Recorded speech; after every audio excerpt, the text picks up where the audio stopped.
tuanze na upande wa Serengeti ambako sio dhambi kuzungumza hapa kuhusu operation no reform no election na athari zake ambazo zimejitokeza. Na mapema kabisa Fadhili alichokoza mada akahitaja Chauma.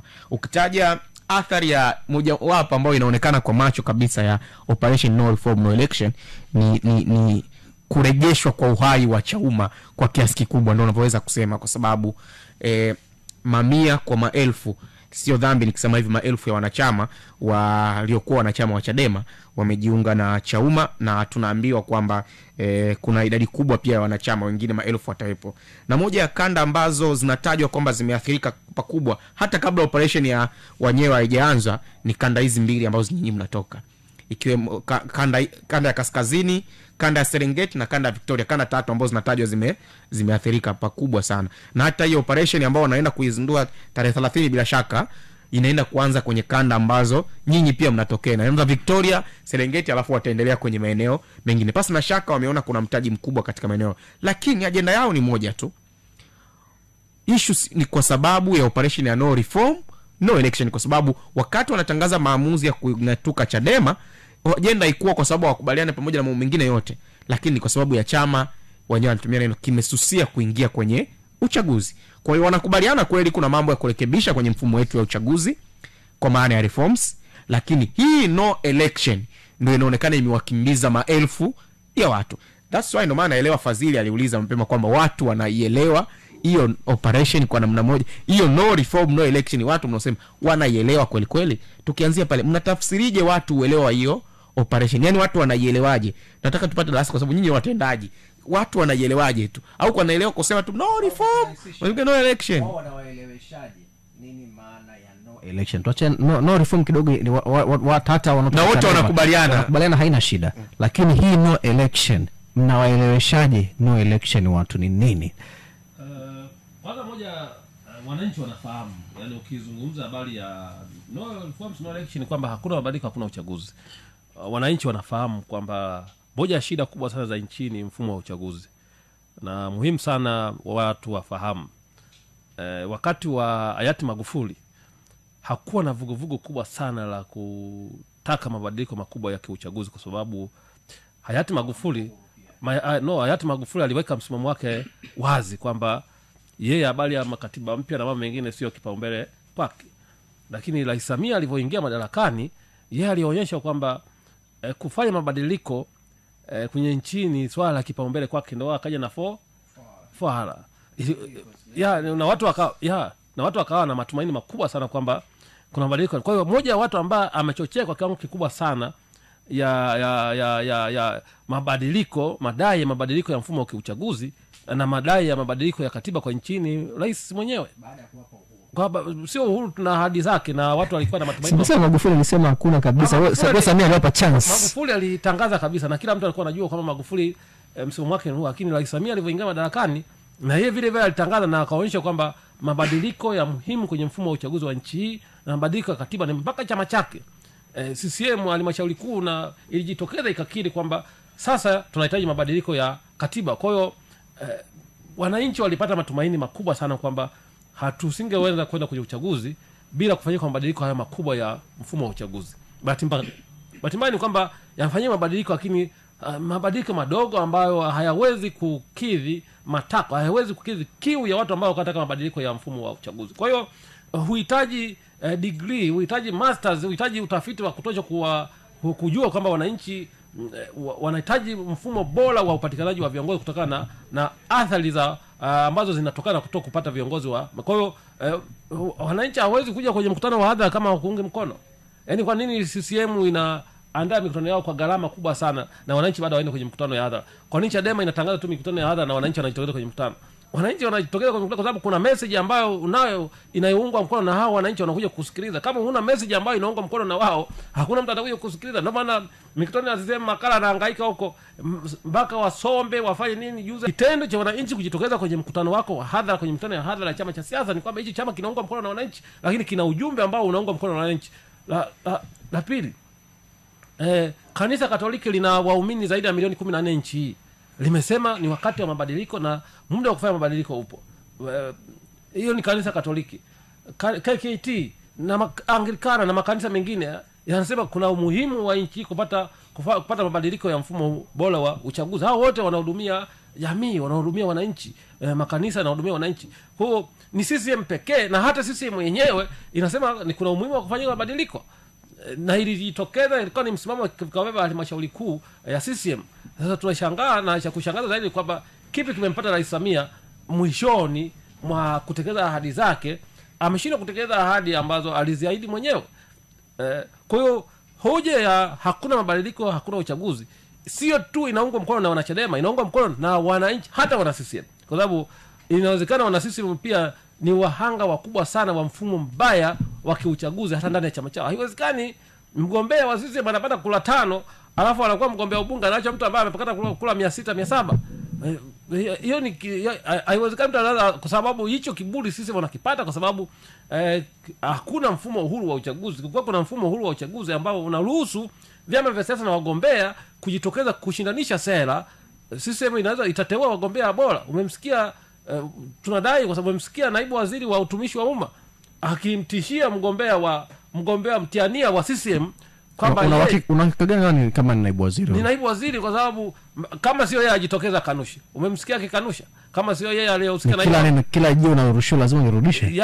Yeye ni kiongozi wa umma, jambo linamhusisha ajitokeze, anasema yeye alimwambia waziri mkuu kwamba hili jimbo lisigawanywe. Kwa hiyo naibu waziri wa utumishi wa umma anaweza kutoa maelekezo, anaweza kumpa maelekezo waziri mkuu kwamba hili jimbo lisigawanywe. Sasa hiyo ni tafsiri yako. Watu wanashindwaje kusema huyu atatangaza huyu asitangaze? Yaani kwenye uchaguzi kwa nini wasiseme huyu atatangaza huyu asitangaze? Kuna Nyawami Raidhani bado hajamaliza kunijibu swali langu. Swali langu liko rais. No reforms, no election. Na unamwelezeaje mtu hii no election?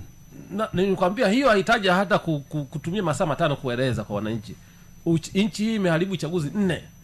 Hakuna mwananchi, hata wana CCM mwenyewe, hakuna mwananchi asiyejua kwamba hoja ya Chadema ni hoja ya msingi na lazima waiunge mkono kama tunataka kuona nchi, kwa sababu sisi tunataka mfumo huru wa uchaguzi ili wananchi wapate fursa kuwachagua viongozi, na sisi tunataka kuchukua nchi kwa njia ya kidemokrasia. Hataki tuchukue nchi kwa njia ya bunduki. Kama tunataka kuchukua nchi kwa njia ya bunduki, tusingekuwa na hii agenda no reforms no election. Sisi tunataka kuwa na uchaguzi huru na wa haki ili wananchi wapate fursa kuchagua. Kwa hiyo huhitaji degree kuambia wananchi juu ya mfumo mbovu wa nchi wa namna ya upatikanaji wa viongozi wao. Na hii imedhihirisha kwenye chaguzi 4.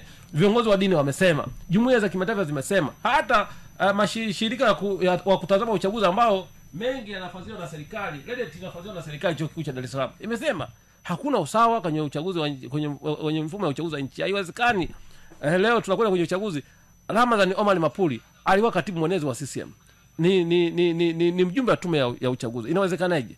Kwa hiyo hoja ya hakuna mabadiliko, hakuna uchaguzi inaungwa mkono na wananchi kwa sababu inagusa hali ya halisi, namna ambavyo wananchi wamenyima fursa ya kuwapata viongozi wanaowataka, namna ambavyo nchi hii na viongozi wengi ambao wamepatikana kinyume cha matakwa ya wananchi na wamelazimishwa pasipo matakwa ya wananchi. Tuna wabunge, tuna madiwani, tuna mawaziri.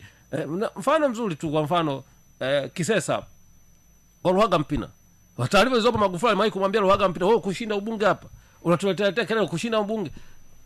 Maeneo mengi Iringa hapo Ismani kwa Lukuvi aliwahi kuambia wewe kushinda ubunge hapo. Au wabunge wa CCM walivyoanza kuleta mdomo Magufuli aliwaambia nyinyi mlishinda ubunge, je mlishindaje? Kwa shida kubwa ya mfumo wa ovyo wa uchaguzi haihitaji degree wala masters kuwaelimisha wananchi waweze kuelewa. Wananchi wanaelewa kwa sababu ni wahanga na wameathirika kwa kiwango kikubwa kwa sababu wameshindwa kupata viongozi wa kuwatetea. Naam. Wewe kwako ndio umefanya tathmini kiasi gani juu ya uelewa wananchi juu ya no reforms no election? Achana kuwa kuja kwenye mkutano, okay, kupata wasaa wa kuzungumza naye. Unajua kuna ile na kukujazia Fadhili. Natamani mtu pitishe kwenye hilo swali alilosema Fadhili kwa maana ya uelewa. Unajua kuna jambo pengine tunachanganya. Chadema ipo, si ndio? Na sisi tunafahamu ipo. Ina wanachama, ina nini, ina ushawishi. Hilo hatukubali. Yaani ni jambo ambalo waliopingani hivi tunakubaliana. Kwa hiyo leo ukisema Chadema unaitisha mkutano, tunajua tu wafuasi wa Chadema watakuja. Ukinyoosha mkono hivi ukasema umesema no reform, semeni no election, wao watasema kwa sababu inaunga mkono. Lakini msingi wa swali ambalo Fadhili analijenga ile mindset ambayo wewe bado uko nayo hapo ndani. tathmini yako inakuapiaje kwamba hata hawa maelfu waliokuja hapa wameelewa? Sio kuitikia, uelewa, yani wale watakaiishi ile falsafa kweli wanaishi. Kwanza tukubaliane mambo yafuatayo. La kwanza ni dhana ya uchaguzi. Uchaguzi ni kuchagua kimoja kati ya viwili, uwe nacho kimoja, yani una option ya kuwa na kimoja kati ya viwili au vitatu, lakini kimoja unachagua. Kwa hiyo hii dhana ni ya asili. Binadamu mara nyingi anachagua. Hata kwenye familia unachagua. Chochote kile unachokifanya kwenye maisha yako unachagua. Sasa sisi taifa letu liko kwenye mfumo wa kuchagua viongozi, sio kuwapachika. Na kwa miaka mitatu, awamu tatu sasa, kuanzia 2019, 2020, 2024, tulifanya attempt ya kufanya chaguzi kwa ajili ya kupata viongozi. Kwa bahati mbaya sana miaka yote mitatu hatukufanya uchaguzi. Uchaguzi ulivurugwa. 2019 wagombea wa Chadema waliambiwa wajui kusoma na kuandika, wakapita CCM bila kupingwa. 2020 Magufuli akavuruga uchaguzi kabisa. Mpaka leo matokeo ya rais hayapo kwenye mifumo ya tume ya uchaguzi. Kwa katiba akawa rais wa nchi hii. Yeye mwenyewe anakiri kwamba kuna mambo hayakwenda sawa sawa 2019 na 2020. Akaja na hoja ya 4R reforms, ikiwa ya kwanza. Reforms maana yake ndio ambayo tunaiongelea sisi hapa, mabadiliko.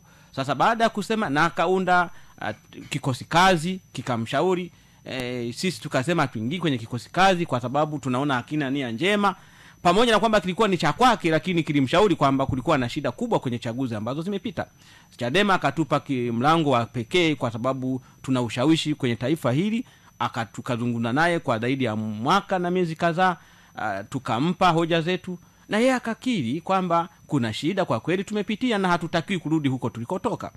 Matokeo yake wakabadilika ghafla kwa sababu waliona sasa tukifanya hivi pengine tutaondolewa. Kwa hiyo wananchi, kwa sababu zoezi la uchaguzi linawagusa moja kwa moja, wanashiriki moja kwa moja kuchagua viongozi wao.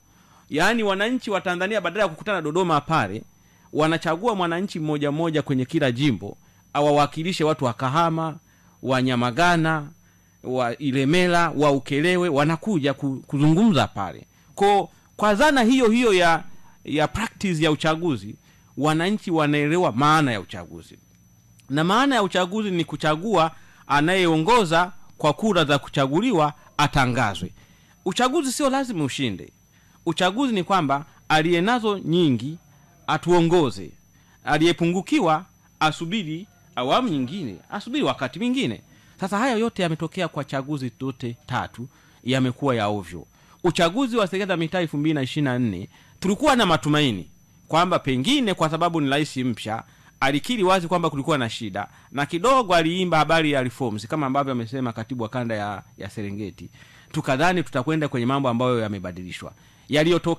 Yalitokea. Tuliona watoto wa shule wanaandikishwa hawajafikisha miaka 18.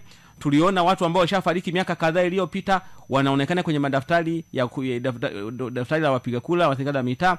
Tuliona mpaka watu ambao si wakazi wa maeneo fulani, uchaguzi ulikuwa ni vurugu tu, watu wakainguriwa. Sasa kama una shida kubwa, walichokifanya wananchi kwa miaka yote hii walisusia kupiga kura. Hawakujitokeza kwa wingi. Na ndio maana ushahidi mwingine wa kuonesha kwamba wananchi walirudi nyuma katika mchakato wa kupiga kura hasa na kujiandikisha. Turnout ya uchaguzi wa serikali ya mitaa nimemwambia ilikuwa ndogo sana. Baada ya kuona kwamba waliojitokeza ni wachache, kwa sababu mind you, uchaguzi mkuu wananchi wanajitokeza kwa daftari la wapiga kura kwa sababu wanataka wapate kile kibarata kwa ajili ya matumizi ya benki, polisi wakienda, dhamana na vitu kama hivyo. Kwenye uchaguzi wa serikali ya mitaa huwa hatuna kitu kama hicho. Naam. Kuna mtu mimi nilimuuliza yuko bodaboda. Ndio. Unapiga kura mwaka huu? Ndio. Akaambia kitambulisho nimechukua, lakini kuna mikopo inatolewaga mtaani.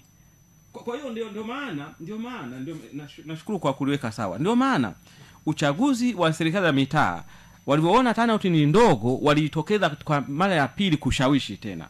Na unakumbuka baada ya kumaliza zoezi, waziri wa TAMISEMI akatoa takwimu za uongo kabisa ambazo zilikuwa contrary kabisa na fact ambayo ipo tunaifahamu kwenye takwimu. Kwa hiyo wananchi walishasusia siku nyingi kwa sababu kura zao haziheshimiki. Sasa sisi Chadema tumekuja kuchochea sasa kwamba kwa sababu kura za watu haziheshimiki, this time tumesema bila mabadiliko hakuna uchaguzi.